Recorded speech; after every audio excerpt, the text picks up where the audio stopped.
Yeah, live. So, what's up? What's up, everyone? What's up, Stephen? Hey man, what's up? How's the post-traumatic experience? After all that shit happened. Like I say, I don't mind United getting relegated this season. Dude, imagine if that actually happens. How would you really feel? Would you cry? Dude, the way and the way we are going right now, I Yeah. don't say. I mean, that day is not far. Yeah, that is kind of true.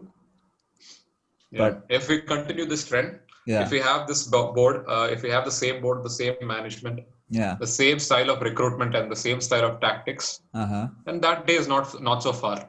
Then Oh we'll my. be battling for relegation spots. Imagine if that happens. Oh my God. Everything would be upside down, We'll lose half of the fans. I'm sure we will right? definitely lose half of I the think fans. more than Yeah. half, more than half for sure. Yeah, because a lot of United fans are all these like Yeah, people who were born yesterday and yeah, started supporting United. So they will all they will all show the middle finger and they'll support PSG. exactly. So that's what is Uh, going to happen to the United fan base. By the yeah, way, we have a fan. I think our fan base is of what around 650 million people. something like that. This is the official record, We have the which biggest makes it the fan base. biggest, most Yeah, supported club in the yeah, world. yeah, So I think more half of that will definitely vanish. yeah, for sure. More Half of than the that, I figures think. will fall down. I think more than that. But I don't think will it happen with the money that we have. I don't think it will happen. Of course, yeah, Yeah. yeah. No, So, it's so just yeah. So we'll today's be making fun of episode, United. we are talking about transfers, and I think we'll be talking about like top six and maybe some other teams as well transfers. But before Yes, getting all to the top the transfers and especially the deadline day transfers. exactly. So before getting to the Dhanush, I think transfers, yeah. you can just open a tab on Google and just see like Yeah, what are the top I profiles. have all that. I have We opened can all discuss that. those. Yeah, I have right. I Cool, have cool. it right here. Then we can discuss those Yeah. So because I don't before, remember a lot of it. yeah. So before getting to the transfers, okay. So there is a little bit of Manchester United news that I want to talk about, and we are only talking about Manchester United Go because ahead, go ahead. obviously we support them, and also right now it has so much of drama surrounding it. No team has so much of drama surrounding it. So we have to talk a Yeah, little bit yeah. about it. Before we get into football, Yeah. I like just putting it out there. Did you see do you know what's happening with Roland Garros French Yeah, Open? yeah. Nadal was playing with I think it was Schwartzman. Diego Schwartzman. Yeah. Yeah, well, Did surprise, he surprise. win? Nadal is yet again has made it into another French Open final, Yeah, yeah. probably Nice, the nice. 13th or 14th French Open final in his career. When And Djokovic, at the yeah. moment, as we speak, is playing Tsitsipas. Uh-huh. So at the moment, I think he's 4 games up or something. I think 3 games up. Yeah. That's when I last saw.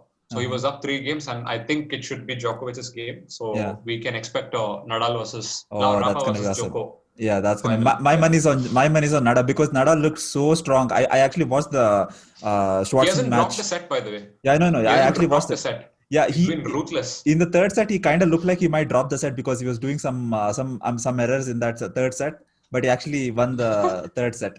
So I feel he looks pretty Yeah, yeah. strong. Clay court, the love affair of clay court and Yeah, Rafa Nadal is known to all the sports he's fans. the king So of it's clay. basically like what Man City gets Shakhtar Donetsk in the Yeah, UCL draw. That's exactly. the same relationship between Nadal and clay court and French Open. so, so Oh God. yeah, the French Open and clay court is to Nadal what spinach is to Popeye. Yeah, exactly. There is a reason he's called as the king of clay, right? Yeah, like Yeah, because if you look at the history, like the French Open history, yeah, all the top players, even yeah, Federer for that matter, everybody has struggled to conquer clay, exactly. except Nadal. Yeah, Except Nadal. I don't yeah, know how he does it, yeah, but everyone, like if there are top 100 players, yeah, rank 2 to rank 100, everybody has struggled on clay, except yeah, Nadal. exactly. Like that's the beauty of Nadal. He's just invincible on clay. Yeah. He's unplayable on clay. Maybe I think, And he's what, like 32, 33 years old still, even yeah, still.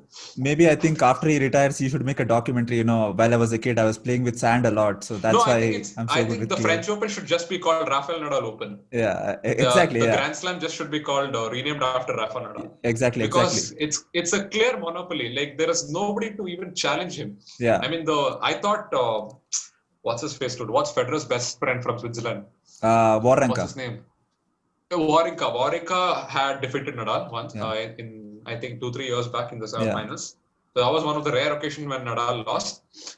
So I think Wawrinka had a future in But at clay that court because time, even he's pretty good. Wawrinka was in form. Like he was in form. He beat Yeah, he was Djokovic. He peak beat Wawrinka. he beat Nadal. So he was in form. So even Thiem, Dominic Thiem is pretty good on clay. He lost. Yeah. He lost against what's his face? I forgot. Some guy called Sin or something. I forgot who he lost against. It was an epic match, 5-set thriller. So in the quarterfinals, I think this is gonna be a classic match. It'll be a nice match. I'll watch it. It's on Sunday, right? I think it's on Sunday. Yeah, Sunday. Yeah, so it's gonna be nice. So Solo. shall we move on to the transfer? That's enough. Yeah. So let's go. Before we move on to the transfers, there are like small bit of United news that I have. So I want to share this with all the people listening to it, and also Stephen, I want to get your take on it as well. So there are two pieces of news. So one thing, I don't know if you have heard it. I think you might have heard it. Pogba's comment on Real Madrid and Manchester United. Did you hear it? Yeah. I did read about that. He is open. He hasn't signed a new contract yet. Yeah. I mean, he wants to go to Real Madrid. That's very clear since at least the last 2 years. Yeah. And I think it's in United's best interest to let him go. Yeah. So basically, for anyone who doesn't know what happened, basically, right now the Euros are going on, right? Like the Euro qualifiers, the World Cup qualifiers are going on right now. So a journalist asked him about Real Madrid and what's going on with his transfer situation and also contract situation. So instead of shutting up his mouth and saying that, it's still going on, or I still, I'm focused on Manchester United or something like that, he started off saying that I love my club and I'm focused on Manchester United. And then he said that it's anyone's dream to play for Real Madrid. I hope one day I play for... Dude, who says that? Especially after he got battered 6-1 by Spurs. That clearly shows your attitude towards the club. Exactly. That clearly says it all. Yeah. Like in the club across every level, there are problems. Every level. And even the players. Yeah. Like, I feel like this goes But then again, like, I don't really blame him. Yeah, because Man United haven't proven themselves and they haven't given any incentive to any sort of player to stay at the club or, attract world-class talent.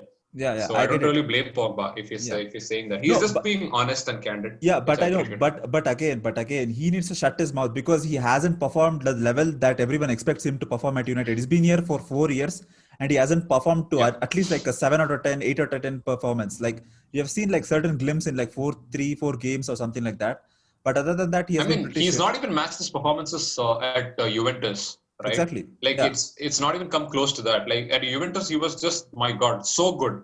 Yeah. Damn good he was. Like he's only been like a shade of whatever he was at Juventus. Like of course, like you mentioned, there have been glimpses and flashes of what he really can bring to bring to the table. But we really haven't seen the peak Pogba. Yeah. I mean, I don't know. Maybe it's the tactics. Maybe it's the manager. I think he's tried. We've given him all sorts of freedom and we've let him perform to whatever expectations that he has from the team. Yeah. But it just doesn't seem to get the best out of him.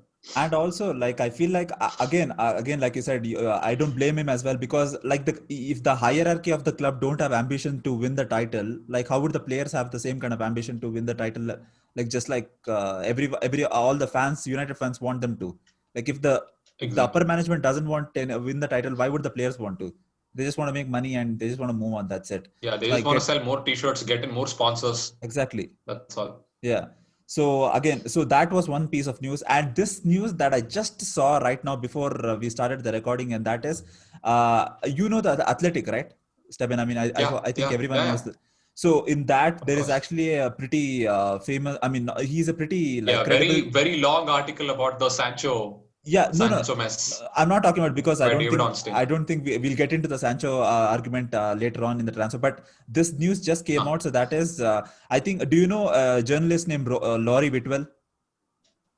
No, I don't. So is he an athletic journalist? Yeah, so David Ornstein, right? Yeah, David Ornstein, I know. Yeah, so he's another very reliable journalist, just like Fabrizio. So Laurie Whitwell and David Ornstein are like the top tier 1 journalists when it comes to athletic and also the footballing world.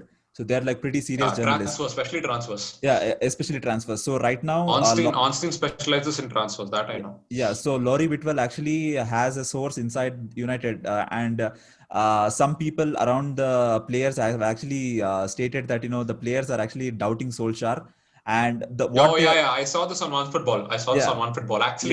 Actually, just moments before we started the podcast. Yeah. Like I got a notification from OneFootball. It said the same thing. They're Same doubting like if he's a top manager. Karke, that was the headline. Yeah. And what they're saying is like, they don't think Ole is like a disaster and all that. But what they're saying is, he's very inconsistent. Like, there are highs and there are lows. And there are like, if something a little bit like goes against United, everyone in the dressing room panics, even the managers panic and coaching staff panics. And that is something that, you should not be seeing in a team like United, and especially a club which wants to win titles. That's why we should have a leader. We should have the presence of a leader who can, keep things under the wings and, sort of motivate the team. Yeah, exactly. I don't see anyone who's got an aura like that in the team. I feel only Bruno right now is captain material in the entire team. Yeah. Other than him, no one looks like captain material. See, but I'm telling you, I think Ole will get sacked by the end of December for sure. I think by the end of November for sure, or even it could be October as well. Like look at the games that we have. It could even be October. Like I mentioned in the previous podcast, in the previous episode, if we don't, perform to a favorable expectation in those line of fixtures, we have very tough fixtures coming up. Yeah. So if we don't get a decent result in all of that, then it's the end of Ole's tenure, is what I think. You know what? I feel like Ole could even be sacked in the Newcastle game as well. If you lose something like 4-0 or 5-0 against Newcastle. If you lose really badly, and they have been playing well. They surprisingly have been playing well as well. So that would mean like we have lost 3 games in our opening 4 games. So obviously, I think the board will take action and they will just sack him, because the players are not that into the manager now. Even the fans are turning against him. So I think the board, you know how the board goes. Like they'll see how the vibe is and then they'll change according to that. So it's very very daunting time for Manchester United fans and the club right now. So let's see what happens. I hope they appoint someone good. Yeah. So now let's get into the transfers. Yeah. Do you have something to say? No, I was just going to say that I think there are a lot of sources which says that we have been in touch with Pochettino's team. Yeah. So we have been in constant touch and communication with Poch's team. Yeah. So that is, I think it's just a matter of time when we see Pochettino as our new boss. So I think I kind of feel bad for Ole as well because of the legendary status he has in the club. He's been a fantastic player for United, and it's just sad to see him going through all of this and him taking all of this. But I think so. I don't want him. Like the board should at least, sort of lessen the pain or lessen the misery that he's going to endure. He is clearly going to not going to turn the team from this debacle, whatever we would see. Yeah. So better sack him as soon as possible and get Poch in. Yeah, true. So let's see what happens. I hope the sentimental affection that we have for Ole doesn't like doom us all, because we clearly know of course. He's not a good manager. United fans have always been good to their ex-players. Yeah, so they will surely have the respect for him. Yeah, of course. But if he goes on to continue like this, then it'll just get worse. So before it gets to it hits rock bottom, better you either leave the club or you get sacked. Yeah, but obviously, like he would be if he does leave the club, I would say that he would be the best manager since Sir Alex left. For sure. Best manager. At least for the style of football and the attractive football that we play. And also he cleared some of the deadwood, right? Some of the deadwood, he cleared some of the deadwood. So that's huge. And like he's, I think, one of those managers after Sir Alex Ferguson who's focused on the philosophy that I want young players. Give me more young players, and I'm looking at a long-term. This is not a short project, but a long-term project. So I respect that. Like I kind of like that philosophy of this. Yeah. But anyway, so let's go to the transfers. Yeah. So now we'll start off with Arsenal. Okay. So Arsenal, I would say the players that they got, especially in their attacking role, was Willian from Chelsea, who was just free. Yeah. Which is free. I don't even know why didn't we go for him. I mean, like I was never excited. Actually, we were heavily linked with Willian at one point. We've been linked with Willian for at least 2-3 years now. Yeah. But Willian, I don't know. Like Willian is good at free kicks. He's good on the wings, but he's aging. He's got aging legs now. I know. What I feel. He's not got the pace that he used to have. Yeah. And I don't think Willian. We can definitely do better than Willian. I know that. Just like how we can do better than Cavani and all of these people, which But we'll get to we in could some have time. added those players in our bench at least for depth. Like at least they are like older players who could give advice to the young squad that we have right now. That's the problem, right? We don't have Right. mature players who can be the leaders in the dressing room, right? So at least a player like Correct. Willian could have helped certain younger players in our dressing room. And also, like he Yeah. wouldn't cost a lot. Like when it comes to his wages, I mean, I know United will fuck it up and give something like 200k or something for him. But Yeah, of in a, course, of course, of course. Like yeah, when even if you're coming for free, if you're a top player who's yeah, coming for free, the yeah, wages will balance it out. Yeah, yeah, and the wages that United will pay them will be an exorbitant amount, yeah. which no other league I will pay know you for. exactly. So So I United mean, will always knows how to screw it up yeah, quickly. and I think he's earning something like 100 or like less than 150k. I think in Arsenal. So I think that's a pretty good Arsenal have deal. been always shrewd with their business. They Yeah, have been very exactly. shrewd with their business. Yeah, exactly. But like I think if they use him properly, I think he's a very good signing because he's Premier League proven. Yeah, So I think he's correct, going to be a correct. very good signing for them. And then Yeah. let's talk about Gabriel from Lille. Gabriel looks like a very astute signing. He Yeah, looks pretty good. yeah. He was good in the first game where he scored the goal also against which team was that? I forgot which team. In the same game, Auba got a goal. Fulham. Yeah, Fulham. Yeah, So he looks pretty solid. He looks fine. yeah, So I mean, the signing, the Arsenal signing, I'm most excited about and actually sort of kind of jealous about is Partey. So yeah, Partey is a very underrated player yeah, and is just amazing, dude. He's damn good. yeah, So Arsenal have been looking for a creative midfielder and a holding midfielder. yeah, Holding midfielder box is ticked now that Partey is there. They were looking for Awar from Lyon, yeah, where so unfortunately they couldn't reach with an agreement with Lyon because the Lyon negotiators are very tough to deal with. mm-hmm. So Lyon they couldn't reach. I mean, for Awar they couldn't reach that deal Yeah, because I don't see Ozil going to continue with the club at least for the foreseeable future. So yeah, they yeah, need somebody to replace him and sort of somebody to pair up with Xhaka and yeah, El Neni maybe. And that's why they got what's his face, Partey. yeah. Partey is brilliant. Partey is I know, very dude. strong. Partey is Yeah, very quick for a holding midfielder, and yeah, he's very good on the ball as well. And defensively, he's really good. yeah, So he is an amazing signing, which not many people are appreciating of, is what yeah, I feel. yeah, But a very, very, very good signing for Arsenal.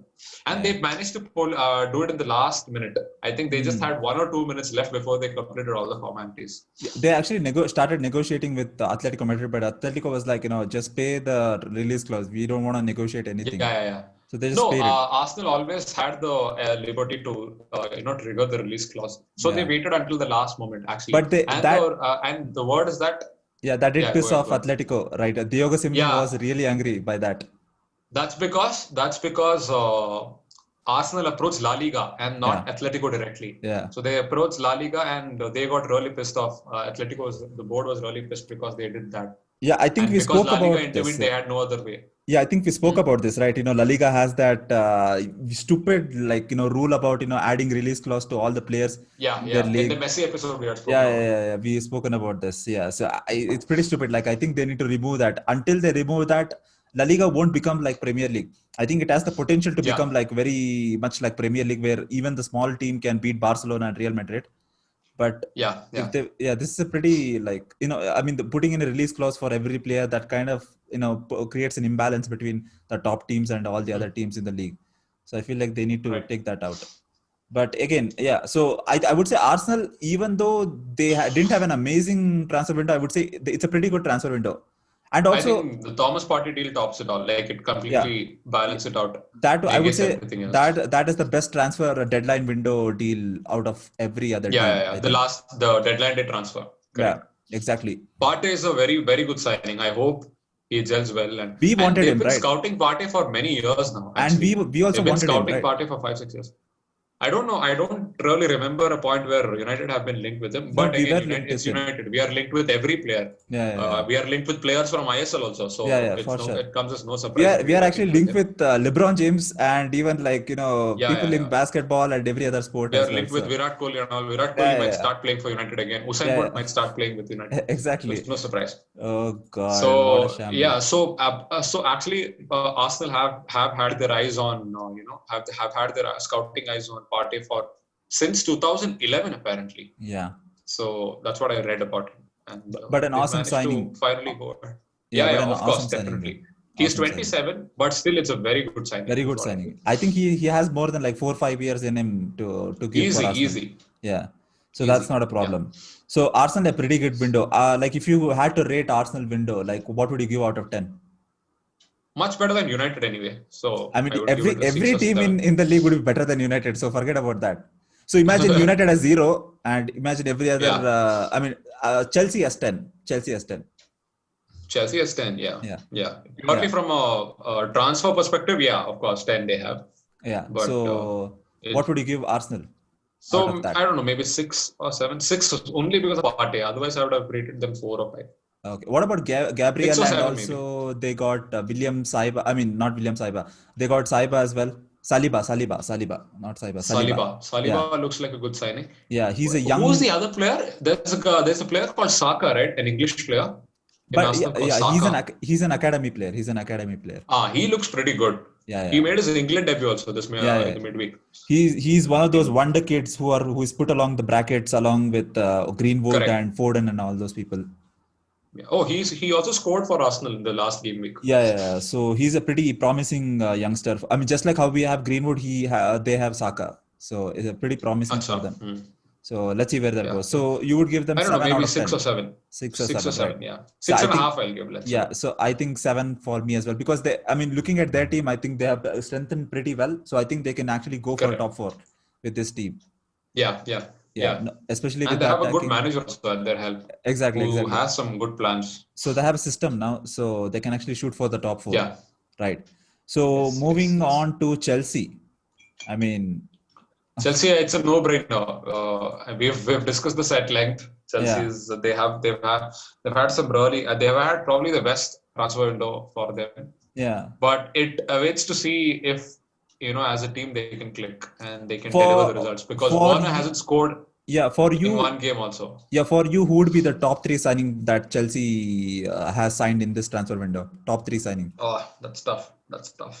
Top 3. That's tough. Depending on the impact that they would put on that team.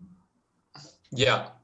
So I think the player that who's going to have the most impact or the significant impact is Ziyech, which not many people are talking about. So Chelsea has always had that right wing wala issue. Good crosses being delivered and somebody who takes shots very as much as possible. So Ziyech can be the answer for that. Yeah, they had William, they sold him. Yeah, correct. Yeah. So it's a direct replacement for William as well. Yeah. And Chelsea has over the last 1 year, Chelsea have had defensive issues. Yeah. So I don't know. Thiago Silva can be a difference, but he's quite old. Mm-hmm. But again, he brings that leadership quality as well, along with Aspie. Yeah. So I would say I would rate that at a lower level. Mm-hmm. But I don't know, when Havertz joined them, I thought Havertz would be the most exciting player. Yeah, for sure. He's only showed glimpses of what he can bring to the table. Yeah. Havertz Ben Chilwell, man. I think Ben Chilwell has to come below Ziyech. He's been amazing. Did you watch that first game? No. Chelsea. But it's just one game. Yeah, but all his crosses were really accurate. The runs that he was making, he was very, very fast, and he had the energy to track back as well. He was good defensively as well. His crosses were pinpoint accurate, and even his goal was really nice. So, and I think a Liverpool friend of mine, he was telling, so this guy, Andy Robertson, was giving an interview. So he was asked, who do you think is the best left back in the world at the moment? So along with Jordi Alba and other people, he named Chilwell as well. So I don't know, Chilwell can be an impactful signing because defensively Chelsea has had issues. Yeah. So could be a replacement for Aspie. Again, a replacement for maybe Reece James or something because last game Reece James didn't start. But Reece is a right back, not a left back. Yeah, correct. Aspie started where? Aspie is a left back. Aspie played on the right.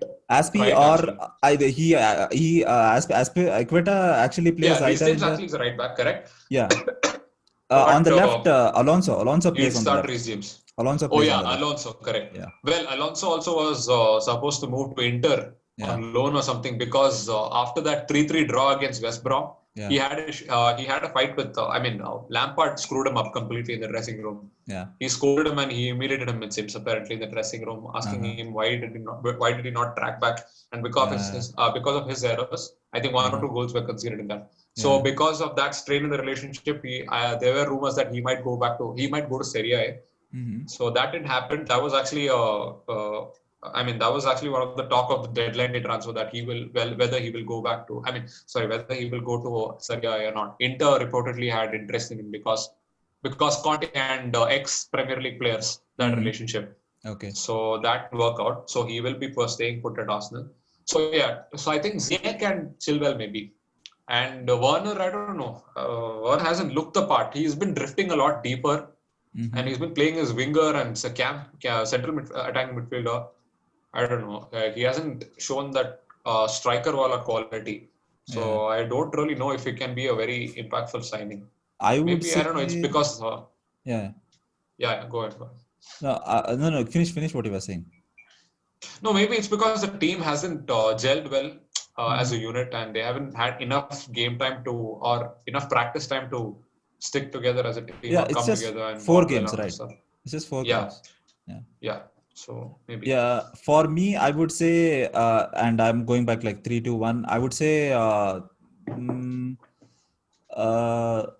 say, Silva, Ziyech, and I'm still not sure about Havertz. I would say Werner. I mean, because Werner, even though he's young, he's a proven striker, and we have seen him play across Europe, and also and also we have seen glimpses of Werner in the Chelsea shirt as well. It's just that he hasn't been given the raw pace he gets, and also dribbling. Also, he's a pretty good dribbler as well.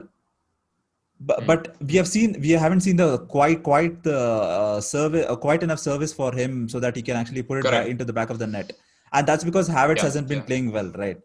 So I don't know if Havertz, I don't know if he's still taking time to acclimate to the Premier League, or maybe the Premier League is too much for him. I don't know which is what. But let's see. I'm still excited about Havertz because they talk about Havertz just like how they talk about Sancho as well. So let's see. He's highly rated. That is there. I mean, there's that element of Ozil. Yeah. Like when he plays, I feel like it's just another version of Ozil. Yeah. The class, the poise, the grace with which he plays, the lazy attitude that he plays with. Yeah. It's pure Ozil. Yeah. And Ozil, as we all know, was one of the most gifted midfielder at his time. Yeah. So even when he joined Arsenal, so it's just like that I see him. Yeah. So we just have to wait and see how Havertz will progress. Yeah. So now, I mean, we weren't going to include this team into the mix, but I mean, looking at the fact that they are actually right now the top of the table, we have to talk about Everton now. So. Oh yes. Yeah, yes. Everton. The players that I've got in are Nkunku. Of course, James. That is a huge signing for them. Decore and also Alan and Godfrey. So Nkunku from Leipzig. No, Leipzig. Marseille. Achha, okay. There's another Nkunku in RB Leipzig. Yeah. So I mean, it's a pretty good signing for them, especially looking at the fact that they need them. One of the teams who's had a very successful transfer window this time.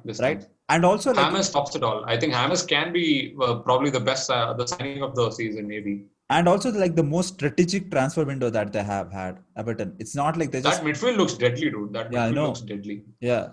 It looks so good. I mean, Alan has been so good for them. Decore also is it's a fantastic midfielder. He's a brilliant midfielder. Amazing. Very, very, very strong. Yeah. Has that solid presence in the midfield. I mean, we have seen their 4 games, right?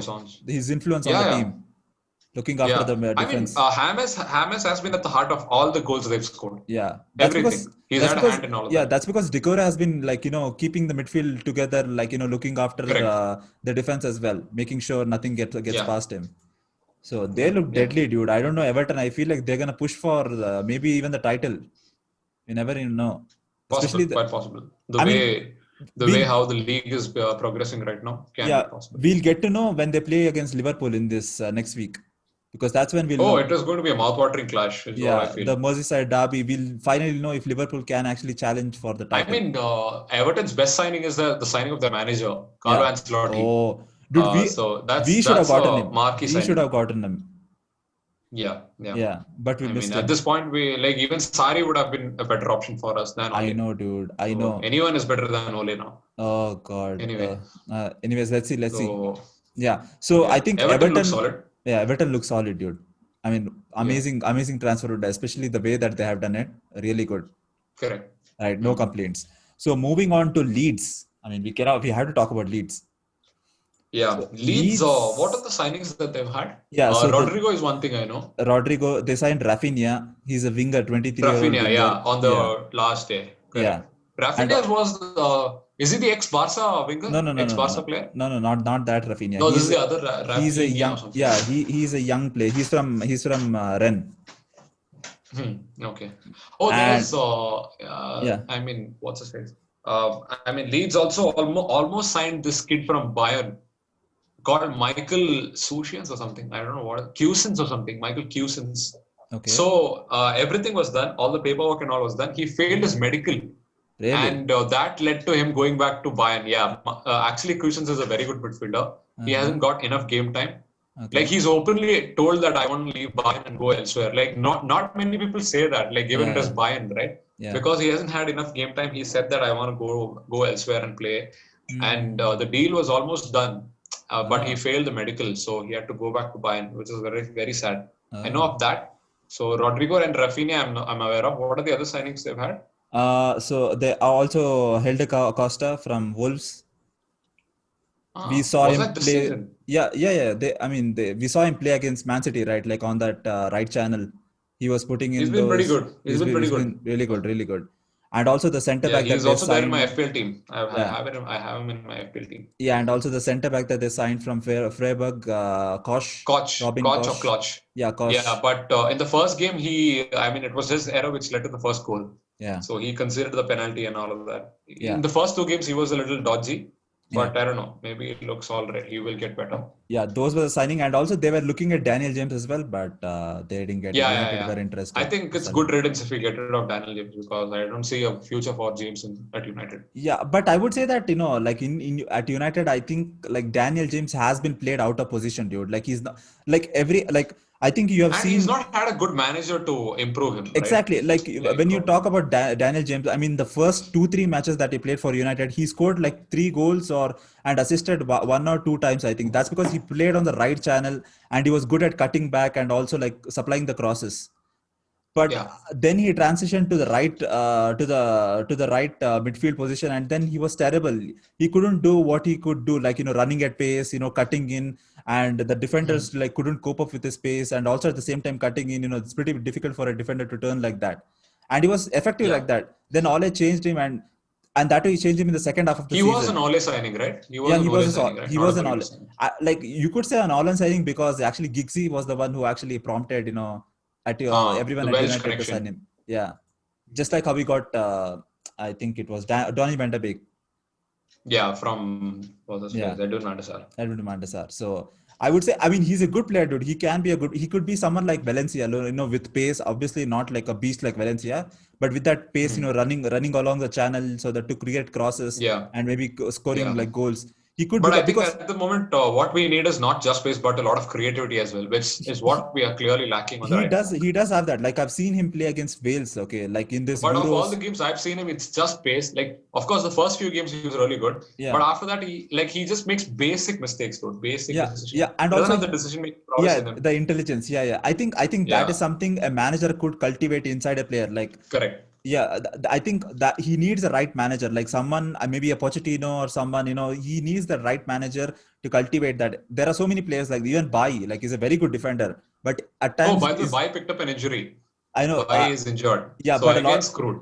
No. A lot of people thought that it's a hamstring injury, but then he came out on his social media and said that no, it's just muscle. I think tiredness or something, and he just needs rest. Muscle fatigue. I think. Man, like if Bailly is injured, then Lindelof we'll have to bear with Lindelof. Maguire and Lindelof and Maguire. Again. Oh my God. Yeah, but that's going to be terrible. Okay. Anyway, so let's stay in the positive land right now. Let's not get into, yeah, let's not get into that. So yeah, so Yeah. again, Leeds, I would say Leeds, pretty good, dude. They look pretty good, but again, Okay, I we, mean, you can't yeah, really say it's some high class signings and all that yeah. stuff I mean, with their because we budget, don't follow a lot of championship for our stuff. yeah, I mean, with their Might come budget, out it's good. okay. With their budget, it's okay. I wouldn't Yeah, say it's bad, yeah, but I would say like yeah. the But only, Rodrigo, I think is a stupid signing. yeah, It could turn out to be one of the worst signings because at Valencia in the last one season he just scored only 6 goals. yeah, yeah, That's all. yeah, For a striker, 6 goals is pathetic. yeah, And the fans have already not received him well enough. Is what is the word around. yeah, So the fans are not, I don't know, taking it with this guy. yeah. So he conceded the penalty against Liverpool at a very crucial juncture, and that led to the loss. Yeah. And he's not being started. He's just he's just being subbed for somebody else, and that is not good sign. And he's almost 30 years old now, so I don't think it's a good signing. Yeah. Might just have been because they wanted a proven striker. They had only this option. They got him. So otherwise, Bamford is the better option. It's not like Bamford is a great player. Bamford again is a horrible player. Yeah.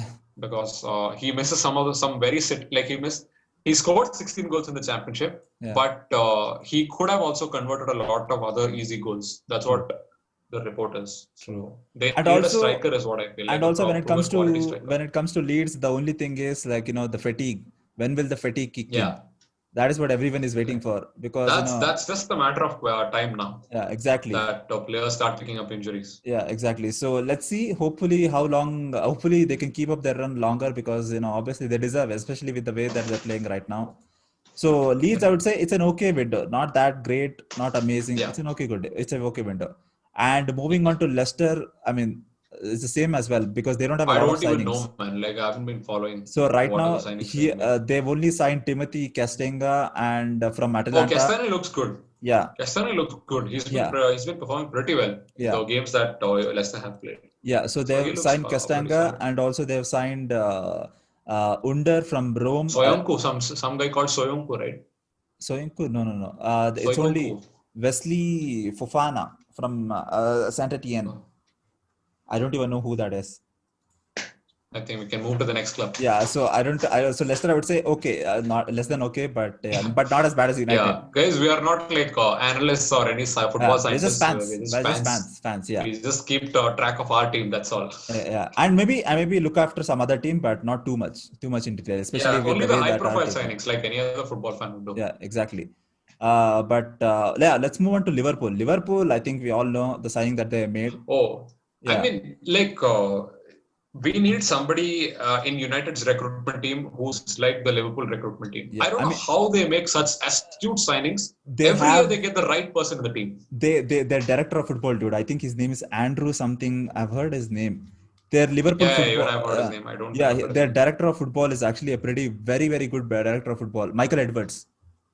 Edwards, correct. He's a very good. He's a very good DOF. I don't know how, but they end up getting the perfect player for every year. Yeah. Every year they get the right player. Yeah, that's because it just baffles me, and they get them at bargain rates. That's the most unbelievable thing. Exactly. That's because if you have a director of football, he focuses everything into football, and when it comes to signing players, they would actually start that process before even the transfer window begins. They would start talking, having a dialogue with the team. With the director of football of the opposite club, and they would come to a conclusion of where they want to sign him, and that's how they can get such players at such a cheap price, and they sign it so quickly. They just get everything done very quickly.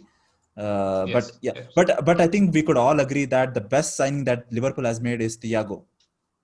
Yeah, I think along with James, maybe even better than James, should be the signing of the season. I think I could go far and I think I could go this far and say that Thiago could actually be the best signing of the entire transfer window in the league. Yeah. In the league. For sure. Right? For sure. Because he will definitely make Liverpool better, 100%. Because no doubt. Just look at Bayern right now. They are actually showing a little bit of cracks without him especially in the midfield area. They are conceding goals, like a lot of goals, especially compared to the last season. I mean, especially if Thiago was in that game against Aston Villa, I don't think they would have considered as much as goal, or they could have even won the game. You never know. Correct. So Maybe. I Possible. feel like Thiago would be like the signing of the summer for throughout the league. I think And for getting Liverpool. him for 29-30 million is just Oh, ridiculous. It's that is just amazing. unbelievable. And added to that, they got Jota from Wolves as well for just Jota 40 is a million. very exciting player. For just Very 40 exciting player. million, 45, 45. 45 Jota, million, 45. just 45 million. Oh my God. Very, very exciting player. Yeah. And they also got Minamino as well, which is another addition to the Minamino team. last year they got, no? I think I think they got him in January, I think. But he came in this window, right? I mean, I'm not sure. I don't remember. I think so. Yeah. He looks fine. He looks good as well. Yeah. He looks good as well. So Liverpool, I think they actually didn't need to strengthen the team, but they signing Thiago, Jota, Minamino, I mean, that just added to their bench and also to their first team as well. So all in all, speaking great of Liverpool, by the way, Liverpool are also in the next window. Liverpool are going to be the front runners to sign Jadon Sancho. Yeah, I know. And Sancho, I think, will definitely might end up choosing Liverpool. He's a Liverpool and fan. Also, Liverpool are the front runners to sign Mbappe. So I don't think Mbappe really wants to. If they want to sign if they want to sign a player, they have to choose between Sancho or it's going to be because quite tough. Jadon Sancho will cost an upward of 100 million, and Mbappe for sure he will cost upward of 150 million or even 200. Yeah. You never even know. Yeah, possible. So I think in the next transfer window, if there is any club that could afford, I think Liverpool can afford, but I don't think so, dude, because I mean, compared to this window, like how much have they spent? Like I think they have spent 45 on less than 100 million. Less than 100 million. 45 on Jota and 30 million. Let's take 30 million. 70 for this guy. So 70 million the total transfer, right? And also they've got a defender also, some Greek defender for 16 million or something. Yeah, exactly. So and also and I think they sold Brewster, right, for 20 million, right? Yeah. 23. So let's round it up to 80 million. I mean, less than 100. Million. It's less than 100. Yeah, so 80 million out, and so by the sale of Brewster, they got 20 million. So you could say their net transfer window was 60 million. Even Dejan Lovren left, no? Lovren left. I don't know if that was a loan deal. That was a permanent deal. I don't know how much they got for Dejan Lovren, or was it a free transfer? Then I think who else went? He went to Zenit, right? Yeah, Zenit, correct. Yeah. Zenit Petersburg. I think the price was, I don't know how much I mean, there wasn't much of a news that he's going actually. Yeah, he left. Yeah, right? Yeah. Lovren left. Who else went? How much did he go for? I don't know. But anyway, that being the point. But Liverpool couldn't sign, like they actually were interested in Sancho, but they didn't go for Sancho this time because they were short on funds. But like it said that next year they will have a stable financial. 11 million. 11 million. So you could say that their net transfer window was 50 million. Okay, let's round it up, 50 million or 49 million. Yeah. And so when you think about it, this I mean, in this COVID situation right now, obviously they don't get the stadium money and all those such things, just like United. But when you think about it, for them to get Sancho, they have to actually definitely win the Premier League title, because you get a lot of money from winning the Premier League title or the Champions League. So they have to win either one or the other for them to fund the money for the Jadon Sancho, and also they have to sell players, some marquee player like Salah or Mane. Yeah. So they have to do that. So I would say I don't think the probability of them signing Mbappe is very, very low, because I don't think they have 150 million to sign a player, especially even if they sell. Even if they sell Sadio Mane, I think you'll get like something like, I think 80 million maximum. I don't think anyone will pay more, especially after COVID and all that. So I would say the only team right now who look like they could sign Mbappe is in the Premier League is City, United. PSG. Oh, sorry, he is at PSG. Yeah, he's at PSG. So City, United, and in La Liga, it would be either. I don't think it would be Barcelona. Barcelona, I don't think they'll do it, but because especially what's going on in Barcelona. They don't require Mbappe. Their president and all those things are going on. A lot of political things is going on. And Real Madrid, I don't know if they sign Pogba, they won't have money for Mbappe. Oh, Madrid doesn't have any money because of the funds that they are raising for the stadium. Exactly. For the renovation of the stadium. So when you look at it, the only team that could afford Mbappe would be either City or United. These are the only two teams who can go for him. I don't think United would want to go for him because I don't know. But you know what? Like actually, when you think about it, United are the only team who actually have the funds to sign him if they qualify for the Champions League next year.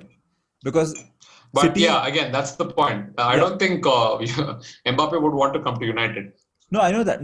But when you look about the financial power for any team to sign Mbappe, we definitely have the financial muscle. Correct. Yeah, City this season have already spent over 100 million. Okay, and they've only sold Leroy Sané for them to decrease that, to balance the books. So and also there are no money coming in this year from the stands, and all the teams are losing so much of revenue.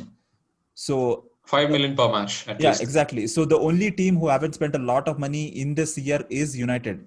So they could actually keep that money and maybe fund Kylian Mbappe, and you would know what they would do for social media and all that. No, I think next it's like they made it clear. I read an article which said that Sancho actually wants to come to United, and he's told his friends that he might end up at United by January.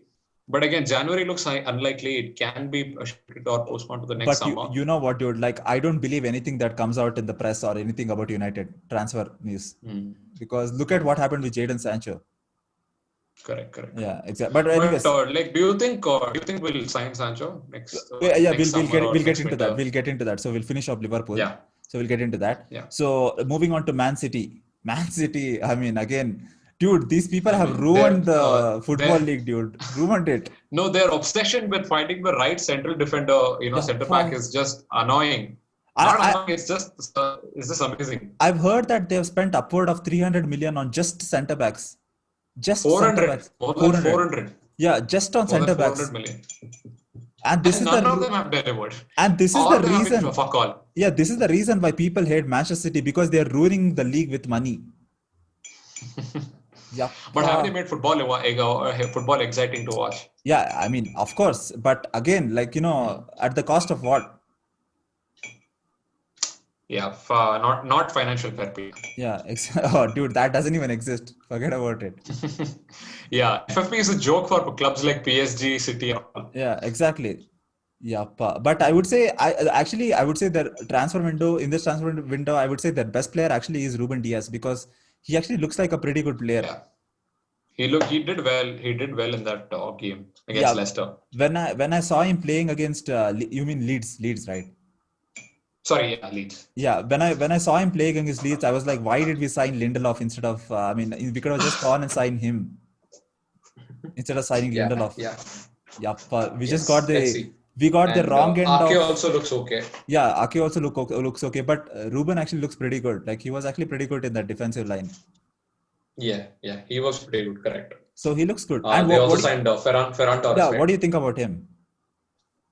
Ferran Torres actually played well in that EFL Cup game against Bournemouth. Yeah. He was pretty good, and he was okay against Leeds because he was taken off, I think, after halftime, after 60 or 70 minutes. Mm-hmm. So, but he does look exciting. Mm-hmm. They ended up paying for some 60 plus million, for him. No, they didn't pay him that much. No.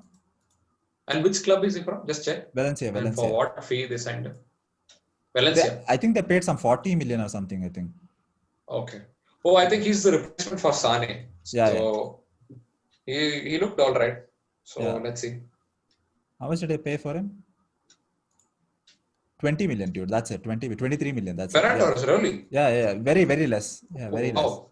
23 million. Oh, sorry. They paid 60 million and in excess of that for Ruben Dias. Correct? Yeah. They paid 60 million for Ruben Dias. And also they paid how many? I think they paid 60 for Ake too, right? 60 or 40. Oh, wow. I don't know. Yeah. I know it was more than 40. Yeah, I think they paid 60 for Ake too, I think. 40 or 60, I think. Man. Yeah. Wow. Yeah, that's why a lot of people were saying that, 40 million. Yeah, they paid 40 million for Ake. A championship team player. Yeah. It's ridiculous. Yeah. 40 million. Yeah. Madness. But City again going after their hunt of centre backs, which is never ending, it seems like. Never ending. Yeah. Yeah. Just turns out to be another John Stones after all. Oh God. I mean, dude, how many center backs do they have now, dude, in their team? John They Stone and have a lot of talent. dude. Laporte they have. I just want Laporte. I just want Manchester City to loan one of their center backs for us. Yeah, That would be such an awesome help. Yeah, man. But yeah, let's get to United as quickly as possible because I have a lot to talk about. Yeah, okay. Now, of course, we are getting into United. Wait. I know we are going to talk about United a lot. So wait. Let's just finish up the rest of the team. Okay. I think there is only one team that we need to talk about, and that is Spurs. I think. Yeah, Spurs. Oh, Spurs have had a good window. Yeah, they've had a good window. Yeah, for sure. Yeah, for sure. What do you think? They recently scored. Got another player. No, Carlos. Vinicius from, but it's a loan. Carlos Vinicius. It's a loan. But still, that includes in the transfer. Yeah. He also looks all right. But still, dude, what baffles me is even though they are in debt right now from building that new stadium, they still took out a loan to buy new players. I think it's the desire to at least do well. Yeah. Unlike United. Yeah. So. Oh my God. And they haven't had a trophy in God knows how many years. So it's that desperation as well. Yeah. So but they've just been putting pressure. Very applying pressure they've been doing. Yeah. The most famous Tottenham Hotspur meme joke. They're like the CPR of the Premier League, you know, if you get what I mean. So all in all, I would say Tottenham a pretty good window, I think, especially with the financial situation that they're in. Correct. Yeah. And before getting to United, let's talk a little bit about Wolves, because even they had a pretty good summer as well. Especially Wolves, they signed Fabian Silva. Yeah, Fabian Silva. I want to see that kid. I want to see what's the hype around that kid. Yeah, he's not getting a lot of game time to prove his mettle. And Wolves have been really bad in the starting 4 games. Because they have lost Dorothy, who was very good for Wolves. And Jota as well. Yeah. So they haven't completely replaced all those people. So let's see what they do this season. I don't think they'll be as good as how they were last season. Yeah. So now moving on to the elephant in the room, and that is United. I mean, yes. Okay. So you might know this, but just today a friend of mine sent it to me. Mm-hmm. I have a lot of United friends. So one of my friend, he told that on what's his face, Ole's wish list. Mm-hmm. You know, Ole's watch list. Like he submitted these names apparently to Woodward. So the names were, and this was actually 1 or 2 years back. Yeah. Names were Erling Haaland, who's at the moment playing for Dortmund. Sancho. Yeah. Upamecano. Grealish. Upamecano. It's Upamecano. It's you, right? Upa or Upamecano? Okay. Upamecano. You say UP, right? Okay. Upamecano. Grealish I finished, no? Then one more player. What's his name? So who Erling Haaland, Sancho, Upamecano, Grealish, and one more player. Shit, I forgot who that player is. Is there a striker in that too? Yeah, no, Haaland. Striker was Haaland. The centre back we are done. Is there a midfielder in that? Midfielder is Grealish and Sancho. Who else is there? That's it, right? There were 3 signings. That's it. Yeah. That's it. So these were he wanted these. Last January, Dortmund signed him. Yeah. So with Haaland, how are you pronouncing Haaland. So Ole obviously has that Norwegian connection. Yeah. So he had spoken to Haaland, and Haaland was ready to come. Yeah. So the price was 18 million. The price was something I don't remember, but the agent fee was 18 million. Yeah. And Glazer said, "Fuck off." Okay. Yeah. So Glazer too actually Woodward put forth this, but Glazer refused it, and they wanted to trigger some release clause or something. Add a release clause of around 68 or 70 million. So United refused to do that, and the next club, which was Dortmund, they agreed to pay the agent fee, and they put a 68 million release clause also. So they went on to sign him, and the rest is history. Haaland has been one of the best performing teenager, one of the best wonder kid in Europe. So just United, they want to sign Haaland in the next season. Yeah.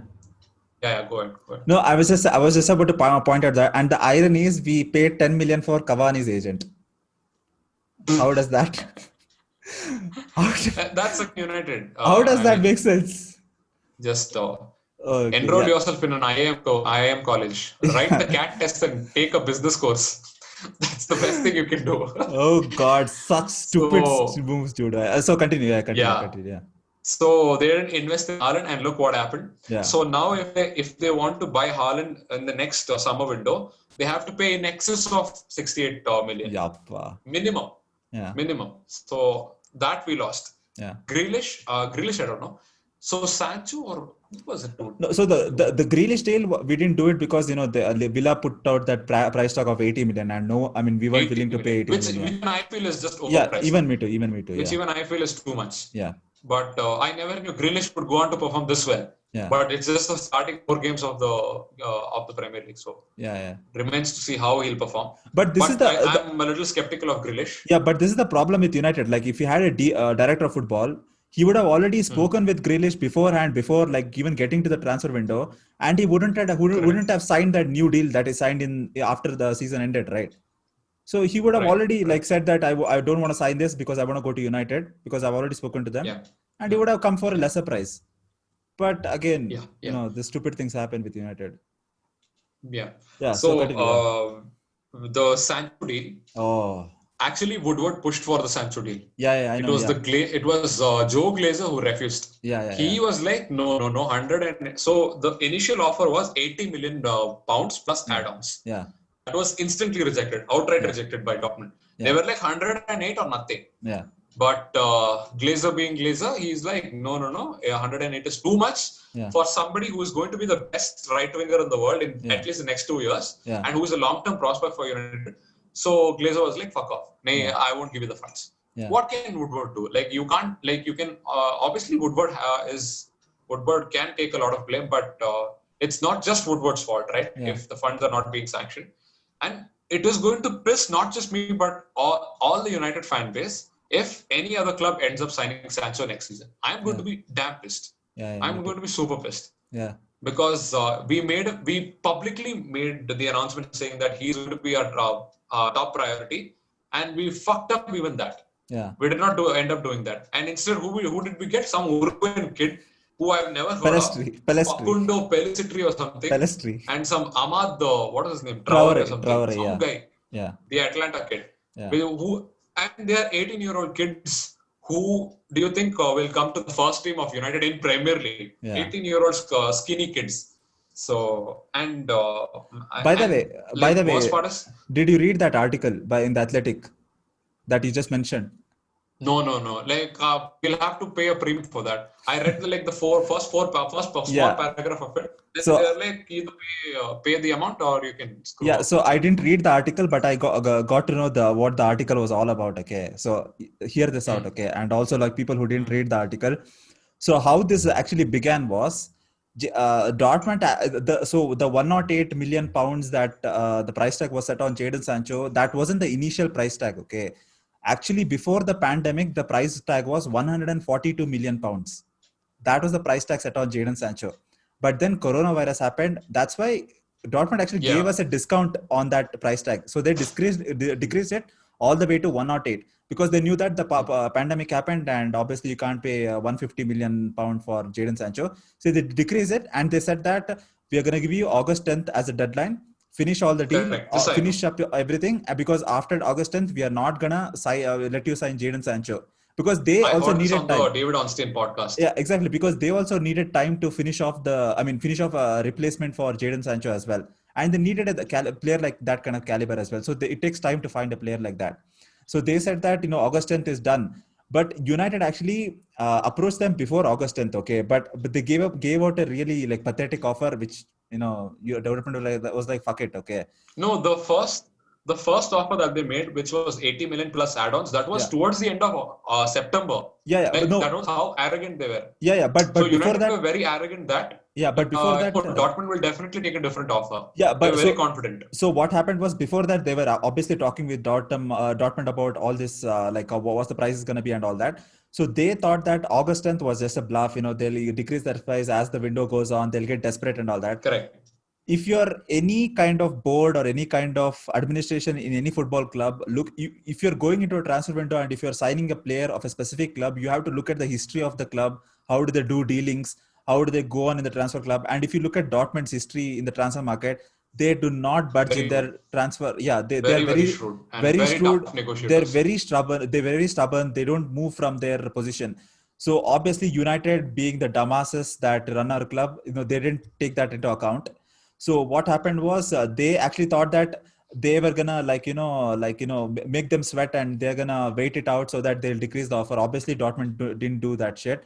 So this went on, and like you mentioned, they submitted the bid towards the you can't even say later half of the transfer window. Yeah, like 1 or 2 weeks before the transfer window ends. And then Dortmund was like, I think in the article, David Ornstein actually mentioned one of the executives or one of the representative from United actually called David Zorg. I think Michael Zorg. Zorg. Yeah, Michael Zorg, the director of football, sporting director of Dortmund. And they said that, what's your offer now? Okay. So Michael Zorg, right then and there, without even saying anything, he was like, we gave you a deadline. You guys didn't meet it. We won't do any business. And he just hung up. That's it. It's done. He didn't even say anything else. That's it. He just hung up. Okay. He was actually in the middle of a training session and all that. He was just looking over the training session and all that. So that's when this happened. So all this, David Ornstein actually, encapsulated all this Jadon Sancho saga in a perfect sentence. And that was, United were actually playing poker at an empty table. Yeah. This I read. Yeah, so that's perfectly, and this quote actually came through by Laurie Whitwell, who I mentioned earlier. Okay. So yeah. So again, Fabrizio Romano also told. Yeah. He said that United didn't make Sancho feel valued. Yeah. So they didn't prioritize him as they had marketed it to be. Yeah. They took it very casually, saying that, hey, we'll eventually land him up, end up having him in our team. That arrogance, that stubborn arrogance that they have. And so also, they were like, it's okay. These people will understand and they will fall for our trap and all that stuff. Not for trap, fall for our bid, or they will eventually have to accept and see defeat.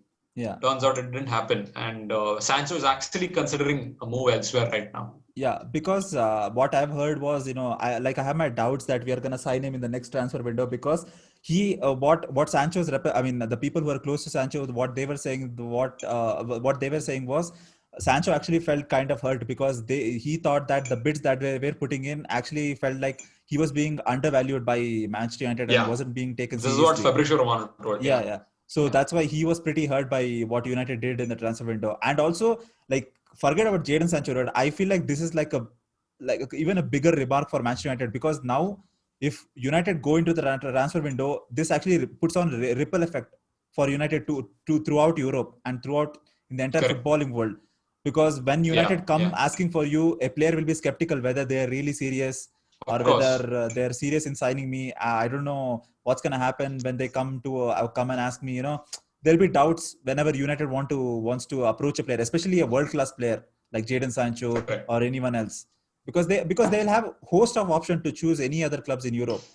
And if there is a club who will play all these fuck all games with them, why the hell would they want to go there? So it's pretty frightening how United is going in its trajectory, where it is going.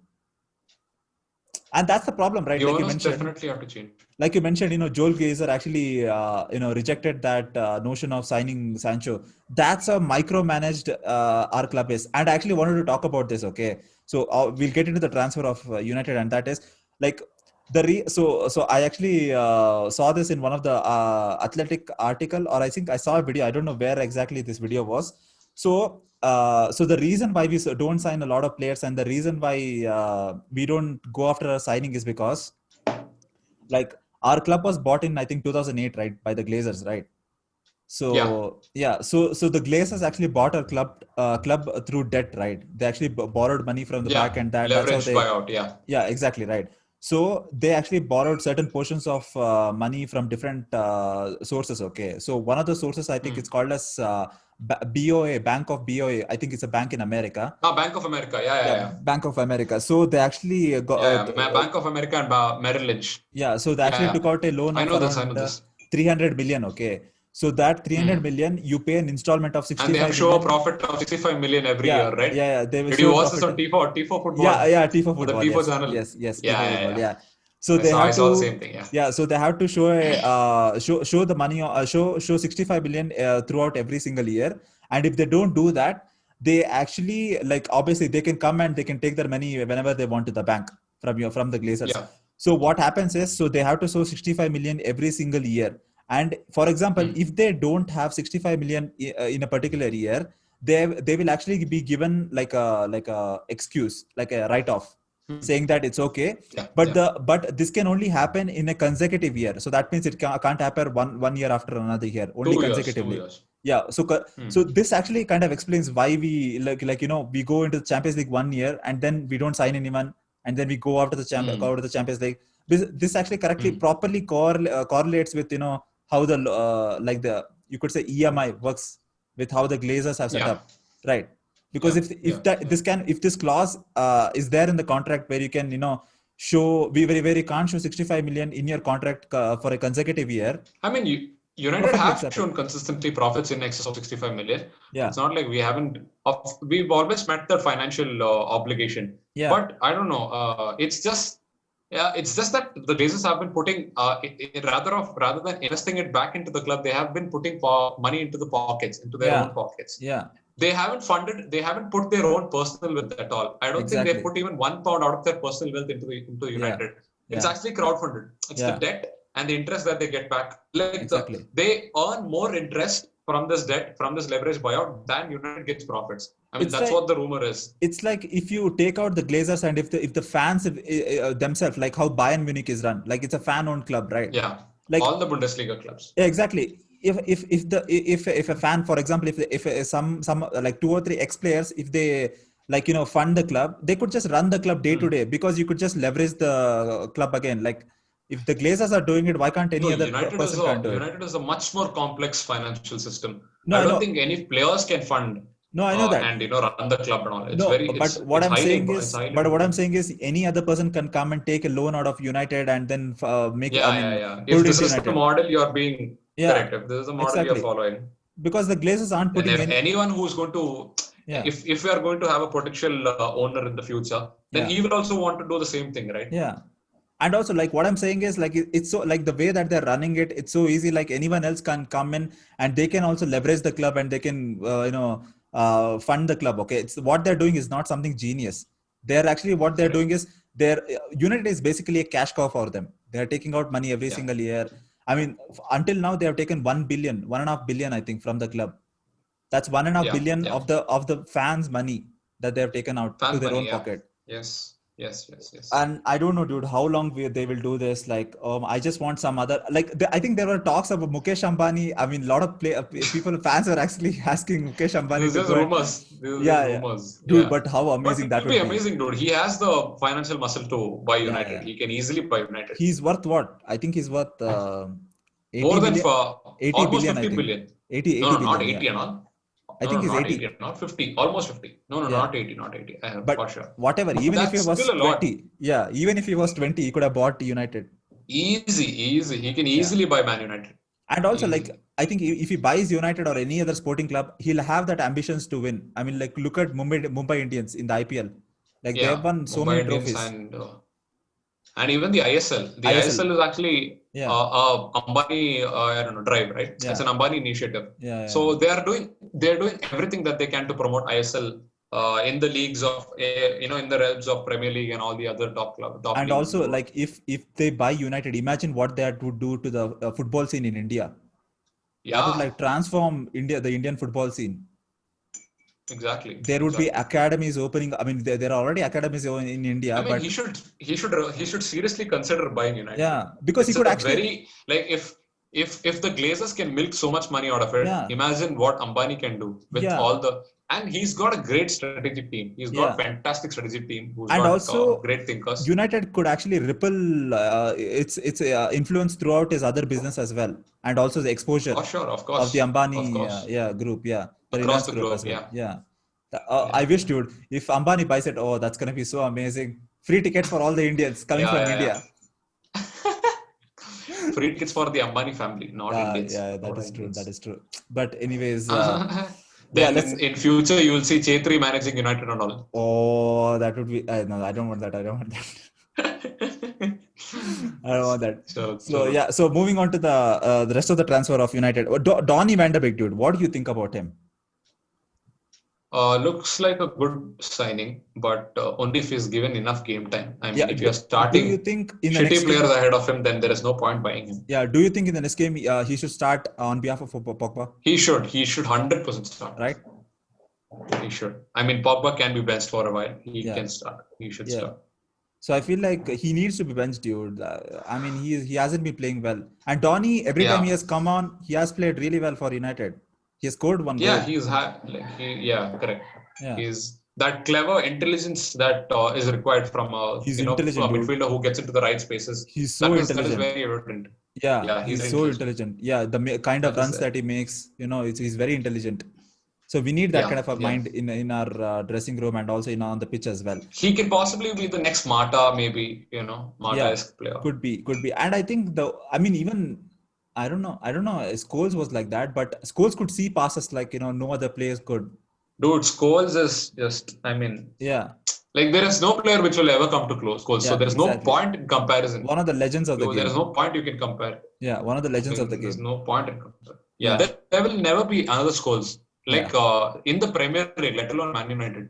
Yeah, true. There will never be anyone like Scholes. But unfortunately, he's my all-time favorite player. Yeah, same. Me too. All time. My number one player ever. Yeah.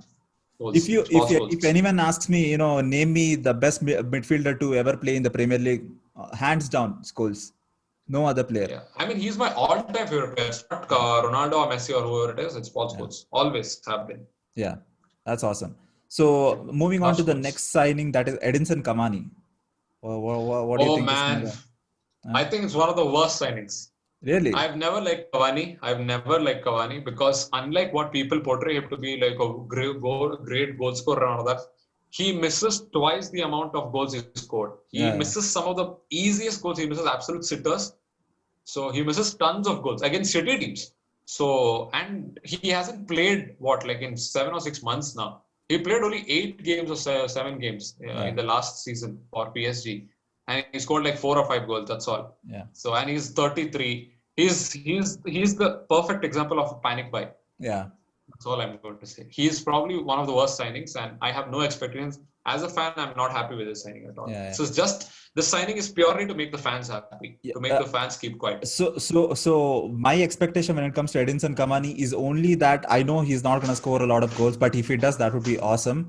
But my only expectation with Edinson Cavani is that he comes into the team and he actually puts in some of his things that he has learned throughout the years into the youngsters, into the team. Because Cavani, one of his main strength is running in behind the defense, and he makes those different kind of runs, on the blind side of the defense and various other runs. I think I was watching a football video where they were actually breaking down how Cavani plays. And it was actually pretty intelligent the way he plays. So I think... Yeah, but what's the point of all of that if you don't fucking score? That's what I'm saying. If you miss sitters. That's what I'm saying. I'm not expecting him to score loads of goals, but I'm expecting him to impart some knowledge onto the youngsters of the team. Like Rashford, Martial, Greenwood, especially Greenwood. Yeah. So that would actually help the team a lot. But in his defense, he's been probably PSG's best player in the last, I don't know how many years. A decade for sure. Yeah. He's been one of the best players in the history of PSG. Yeah. I think he's the highest goal scorer in PSG's history. Yeah, him bar in excess of 350 goals. Yeah, him bar Zlatan. Because Zlatan also pretty influential for them. Zlatan. Yeah. So even Ronaldinho to some extent. Yeah. Whenever he was there. Yeah. So other than all these 3 signings, there are only 2 youngsters, Traore and Pellistri. I don't even know. Traore, a lot of people are saying that he's actually he's a wonder kid, and he's he's a wonder kid. He's quite highly rated. Yeah, and I've seen certain highlights. I've seen highlights of his. Have you seen highlights of his? Yeah, but you can't trust highlight videos, dude, because even Lingardinho will become Lingardinho in those videos. Okay, so you can't trust highlight videos. So, but he. By the way, Lingardinho is actually linked with a move to Porto. Now. Yeah. But I don't know if that will happen because you need a player. I mean, I don't know. I don't think Ole will let him go, but let's see what happens. But I mean, both of these players that we mentioned, Pellistri and Traore, they're actually pretty short players, okay, and they have a low center of gravity, so they're very good at dribbling. Yeah. Dribbling will be pretty good, yeah. Yeah. So, and both of them that also is not the most important trait you have to be proud of in the Premier League. Yeah, but being also short and skinny. But also they are both left-footed. So if they both are, one of them is good, they could actually go into that right wing position as well. Yeah, and Yeah. possibly be an alternative for Sancho. Yeah, okay. But there are like more than Pellistri, a lot of people are talking up Traore. So let's see what he does when he comes in January.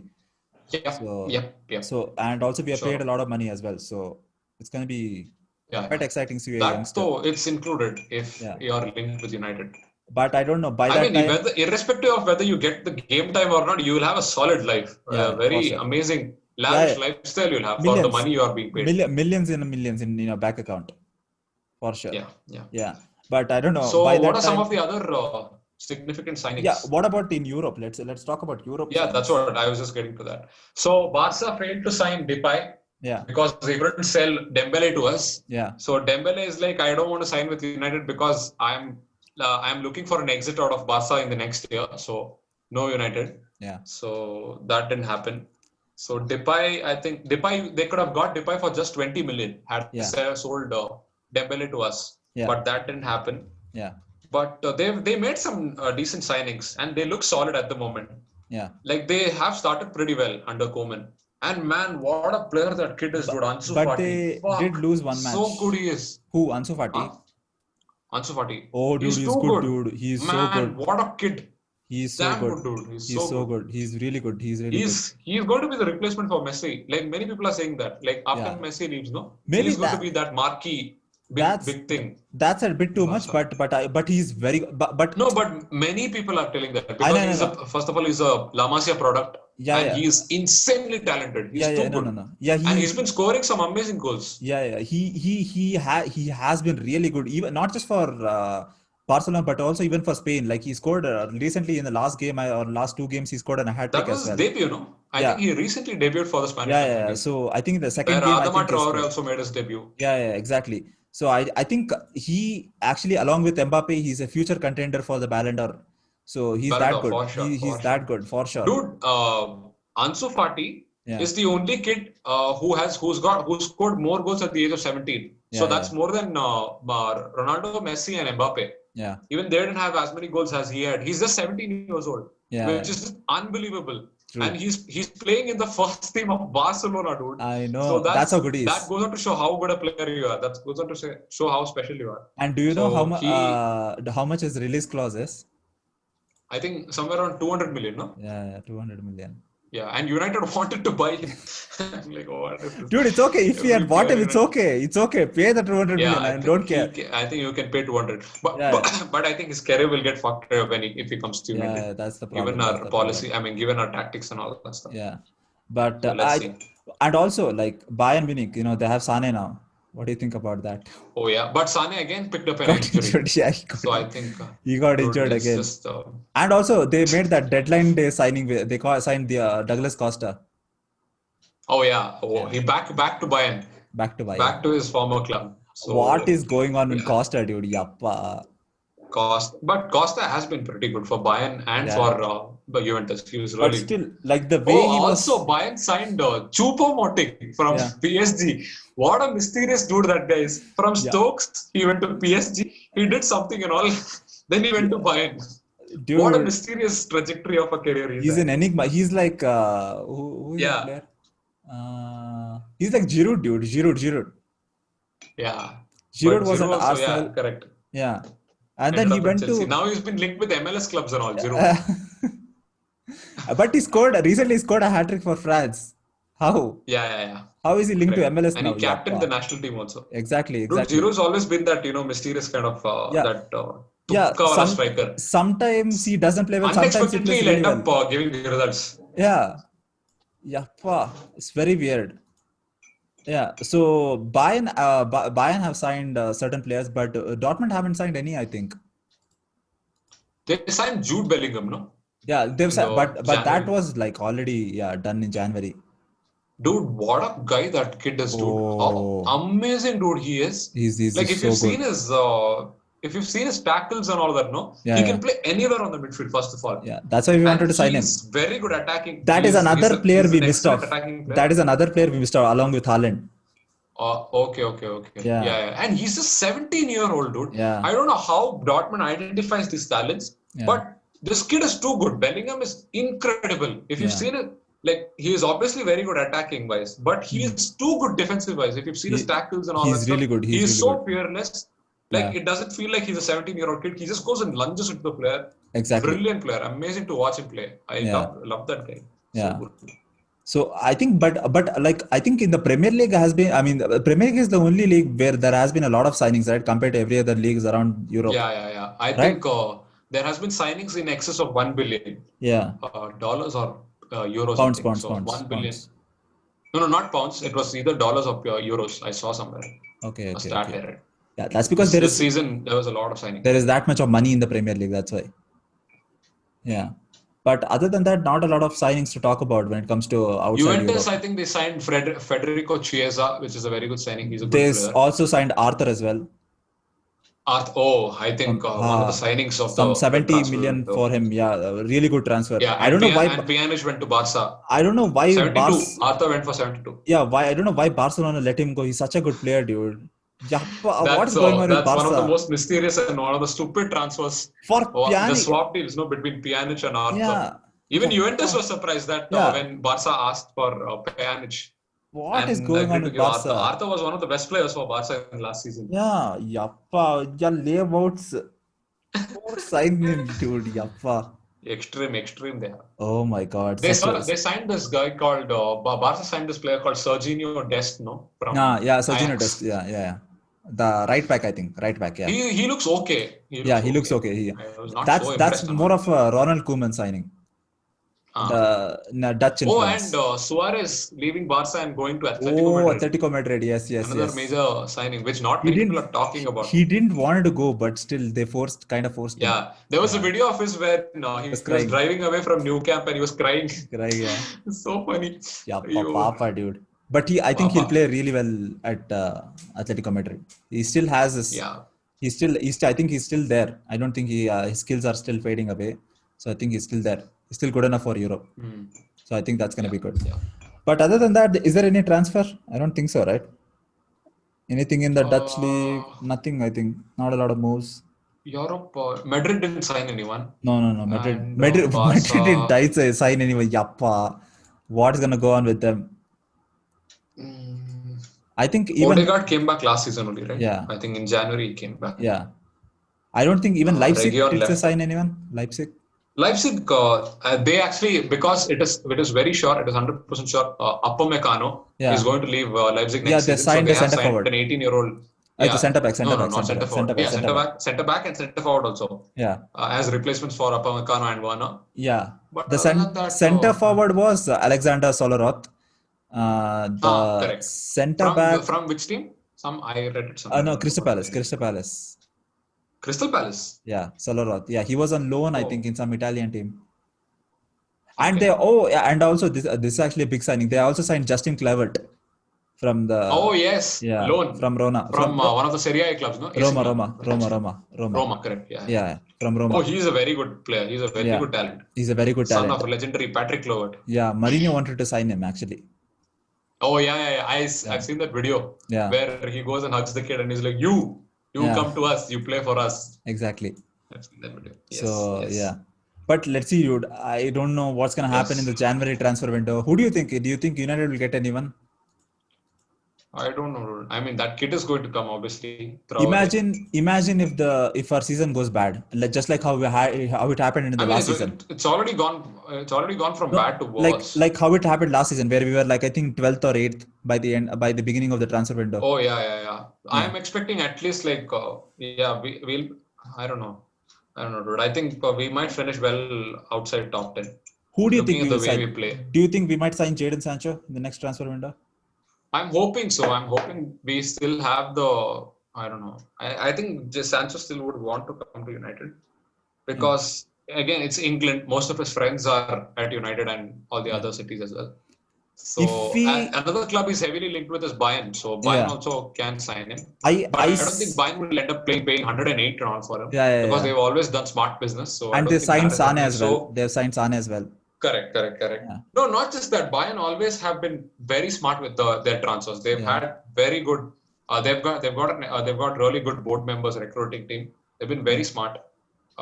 they always look for young players and from within the periphery of Germany and the closer European countries and all. So I don't think they will want to go for Sancho, but he is also linked with Bayern. So I think he'll end up in the Premier League. It just is a matter of which team.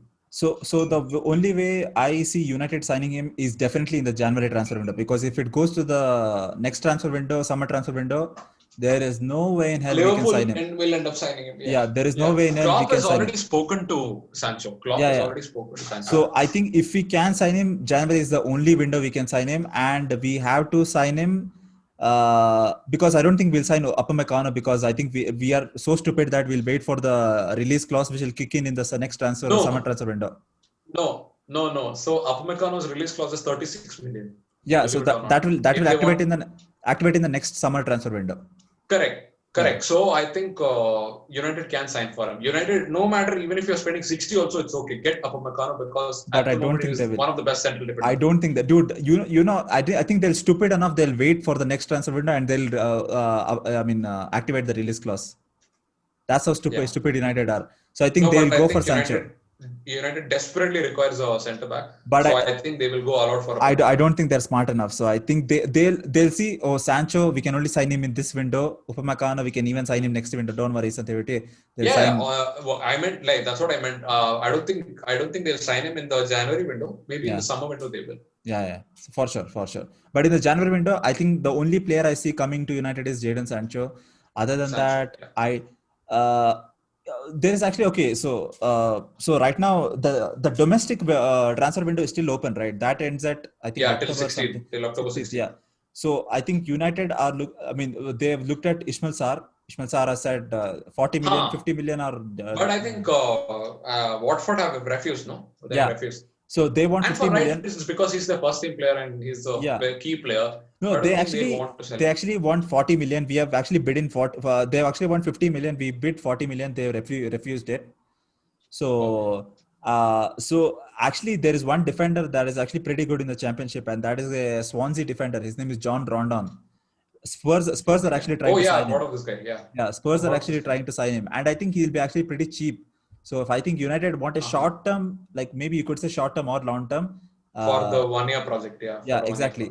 I think we should go for Rondon because he'll be very cheap as well. I think you can get him for 10 million or so. Because I mean, we are only playing Maguire because we paid 80 million for that fucker. And also, we have no other option. And also, I see a lot of people talking about 80 million defender and all that. The reason he's the 80 million defender is because we decided to pay him, not because everyone thinks that he's an 80 million defender. If it was Liverpool who wanted Harry Maguire, and if Leicester had said 80 million, they would be like, okay, please keep your defender. We'll just turn our back and we'll walk away back to Anfield. No one would have signed him for 80 million, but the geniuses in United, they gave him 80 million. Yeah. I mean, last season he did have a good season with United, and he also did well in the World Cup. Yeah. But I don't think he's at the level of playing for United and all, because he's not quick. First of all, he's very slow. And also, you play high line, right?